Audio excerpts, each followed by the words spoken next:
Coming out of Blue-White weekend, Penn State gets a commit for the class of 2023, and not one that I think many people saw coming, but one person who has some information on it is here on our BWI Breaking News segment.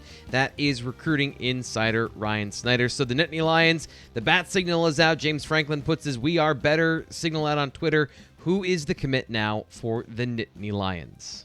Yeah, Conrad Husey. I believe that's it. Sorry if I'm butchering it there, Conrad. I haven't talked to Conrad. Like you said, this was kind of a surprise. We caught wind of it a little earlier today. 6 foot, 190, safety prospect out of St. Thomas Aquinas, down in Fort Lauderdale, Florida. He's a 3-star prospect. The on-3 consensus right now ranks him at 447 nationally, 44 at the safety position, and number 79 in Florida. It's incredibly how deep Florida is, right? Number 79. It seems like a bad number, but that's just how incredibly deep Florida is. He's actually one of Penn State's top prospects right now, in the top 5 as far as their commitments are concerned. One of a handful of guys who are in that top 500. And really, if you can consistently land guys in the top 500, that's pretty good. So he is 1, 2, 3, 4, their 5th ranked commitment at the moment. So, yeah, like you said, though, definitely a surprise. He was up here April 8th, I believe it was. And, there was some talk then that, hey, the visit went pretty well. And, somebody I was trying to get in touch with, but just kind of, other things started popping up, more visits, and I wasn't able to connect with him. Now I certainly will be here in the coming days. But, this one moved pretty quick. Moved pretty quick. Jaywan Sider, of course, he dominates down there in South Florida. Manny Diaz had a little bit of a hand in this one, but a quick commitment, considering he was just here, little over 2 weeks ago. So big one for Penn State. Let's see how it shapes up here in the months ahead. And so that everyone knows, you can get the breaking information as it happens at BlueWhiteIllustrated.com. That's where all of this first comes out. Sign up for just $1. Get 12 months of access for premium content. Get insider information so you can get a little bit of a head start maybe when it comes to things like this. But coming up tomorrow, a more extensive breakdown on Conrad on the BWI Daily Recruiting Show with Greg Pickle and this guy, Ryan Snyder. I want to go through the class quickly because I think that now we've crested into not just the double digits, we're almost into the teens. So take me through what you see here when it comes to Penn State and this class. You mentioned getting guys in the top 500. The on 300, they've got 3 players there, but what do you see with the class breakdown so far? Yeah, 8 players in the top 500. And, like I said, if you can consistently get guys in that range, you're doing something right. Of course, I've talked about Josh Miller as being somebody that I think is being kind of slept on a little bit too. And Lamont Payne to some degree as well. I think Lamont, he was playing injured last year. We've talked about that a little bit. And I think he's someone that can move up. But I'm seeing a class that, of course, is, about halfway done. We've been projecting this class to be 22, 23. Still needs to finish out, some defensive positions. They certainly want to finish out strong with defensive linemen. Of course, Jameel Lyons just committed the other day, so that was a big start. But adding some quality defensive tackles and some linebackers really is that next step. But this was pretty much what I expected. I think they're sitting right now number 8 in the on-3 consensus rankings. Which is, pretty good. I think it's going to be hard for them to finish top 10 just because I've talked about this a few times.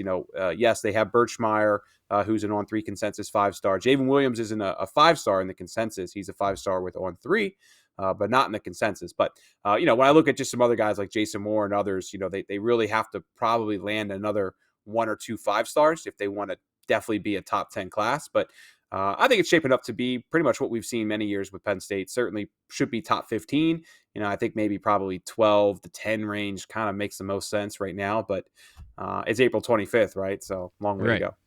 And just a quick view for everyone of Conrad Hussey playing football. We'll have a full breakdown during T. Frank's film room, but he plays at St. Thomas Aquinas, which I don't know if you are familiar with this. It is not in Penn State's footprint necessarily, so I have not seen any of his games so far. So what I'm seeing here from his huddle highlights is what I've seen.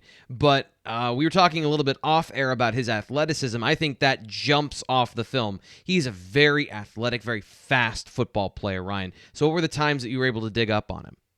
Yeah, well, we know 10.9 laser for the 100 meter, and he just started running track.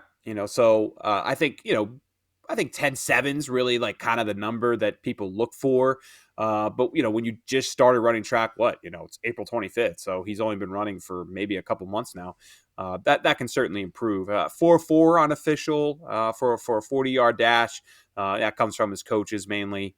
So maybe he'll get up here in the summer and can camp with them or something like that. We can get Yeah. something a little more official. But I think those are solid times. But certainly, 10.9. I think from talking to people, they think that could definitely tick down a notch or two. And you've watched already a little bit more film than I have. I've been prepping that story while you were watching some film. You see a pretty fast and quality football player. Yeah, I like his change of direction. I just think he moves really well. And you watch him plays like this where it gets in the open field, and I don't see that at any point anyone is catching him. Like he continues to accelerate, and his top speed, he's running away from people. So those are just some early indicators of speed and different types of speed. I think he moves incredibly well. And then just from what you see there, one of the other things I like is that when he gets his hands on the ball, he catches it, and there's a multitude of different ways that he is getting to the football, whether it's overthrows, whether he's reading the coverage and breaking on the ball, which is incredibly important to see. So there's diversity in his coverage skills, and then it's going to be about how consistent is that. Are there any mental mistakes, like digging into the actual film, which you'll be doing later this week at bluewhiteillustrated.com for T. Frank's Film Room. But my initial blush is I really like this football player. And that brings up, and I want to bring this up again, because I think that this class, when you look at that, you've got Alex Birchmeier, Javon Williams, Andrew Rapplier, highly rated players. But when you get into the back half of this class, I think there are players that are poised for a rise up. When you talk about Marcus Stokes, the quarterback, I think he's got a good ceiling. Jameel Lyons physically has a great ceiling. T. Frank's Film Room coming out later on him today. And then if you throw in Conrad Hussey, I think he can go higher in the rankings as well, including your opinion and our opinion of Josh Miller. So a good class with a lot of high upside players. Penn State building a very deep and diverse set of skills. Anything else here on our breaking news segment you want to share before we get off the air and get people to the next show where we give them more information? Florida State, Colorado, they seem to be like the two schools that were in the mix the most from what I've gathered. Iowa came in kind of late here, was making a bit of a push, but I talked to his coach, who's also his godfather, Ron Hardage, earlier today, and he said, Iowa was trying to poke around, but really after that April 8th visit, he was already, the wheels were in kind of motion for a Penn State commitment. Indiana, Pitt were also in the mix. He visited Pitt in West Virginia while he was in the area, up around April 7th, 8th, 9th, somewhere in that ballpark range. He just took a visit to Colorado, too, a couple weeks ago, so they were certainly in the mix there. But and, of course, Florida State, like I said, he's been there a couple times, I believe. But, quality pickup, man. Just be very curious to see what Penn State does at the safety position moving forward. Of course, we know Cam Seldon is a very important prospect. Ramir Stewart has he's a Pennsylvania guy. He's been pretty high on the board for a while. I know Penn State's been trying to get him on campus. There was talk that he was going to come up to campus here a couple weeks ago. He wasn't able to make it. But we have TJ Metcalf, of course, who's another quality prospect that Penn State's very much involved with. And Dakari Nelson, too, from Selma, Alabama. He has an official visit set. So we've known for a while that this safety board's pretty deep. So Penn State clearly sees something here and Conrad, taking him when he did, because we know, or we believe that Cam Seldon is very interested, and there's some other quality guys there too. So I could see a 3 safety class. I think. Yeah. I've been kind of thinking right now 5 defensive backs, maybe 2 corners, 2 to 3 safeties. We'll see where the cards fall, but clearly Penn State really bonded, with Conrad during that first visit, and he didn't want to wait for that official visit, which is set for mid-June, and decided to make the move. So we'll get to know him a little bit better here in the coming days, and hopefully tonight I can have a good talk with him, and we can go into a few more details tomorrow on the recruiting show.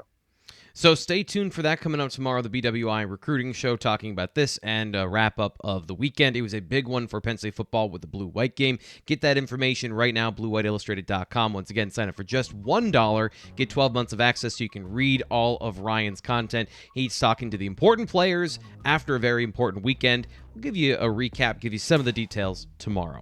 I'm your host, Thomas Rankar. As always, subscribe here to the Blue White Illustrated YouTube channel and hit notifications so you don't miss breaking news.